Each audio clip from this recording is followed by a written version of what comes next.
बिस्मिल्लाहिर्रहमानिर्रहीम। अस्सलाम वालेकुम। फोर्थ क्लास कैसे हैं स्टूडेंट्स? मैं उम्मीद करती हूँ सब ठीक होंगे। चलो बेटे उर्दू की बुक खोलें जी। हमने सबक नंबर 4 बेमिसाल दोस्त पढ़ा और उसके साथ इमला के अल्फाज और अल्फाज मायने किए। आज हम उसकी तफ़हीम करेंगे। तफ़हीम में आज हम इसके 3 सवालात के जवाब देंगे, अलिफ, बे और जीम। तो चले आए मेरे साथ देखते हैं क्या है इनके जवाबात जी। तो सबसे पहले आपने अपनी कॉपी पे तारीख़ लिखनी है, घर का काम लिखना है और उसके बाद दिन, फिर उसके बाद आपने सवाल जवाब लिखना है। पहला सवाल है, रसूलुल्लाह सल्लल्लाहु अलैहि वसल्लम ने मुसलमानों को हिजरत का हुक्म क्यों दिया?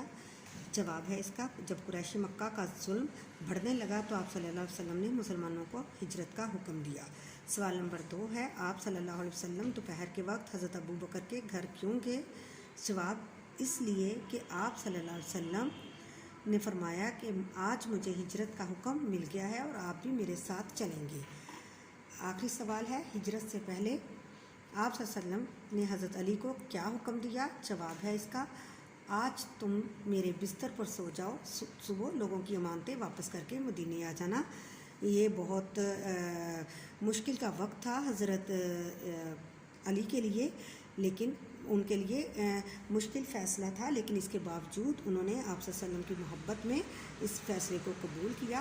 और क्योंकि आप सल्लल्लाहु अलैहि वसल्लम के घर का मुहासरा किया हुआ था अहले कुफ़ार ने, अहले मक्का ने, कुफ़ार ने, तो वहाँ पे वो इसलिए रुके थे हज़रत अली के लोगों को उनकी अमानतें वापस की हैं, क्योंकि नबी पाक सल्लल्लाहु अलैहि वसल्लम को सादिक और अमीन कहा जाता था ना। तो लोग उस वक्त जो कुफ़ार थे वो नबी पाक सल्लल्लाहु अलैहि वसल्लम के पास अपनी अमानतें जमा करवाते थे, वो अमानतें वापस करके उन्होंने मदीने आना था। ठीक है बेटे, आज का हमारा ये काम है। मैं उम्मीद करती हूँ आप लोग बहुत अच्छे से इसको करोगे और नीट कॉपी पे आप उतारिएगा। अल्लाह हाफिज़।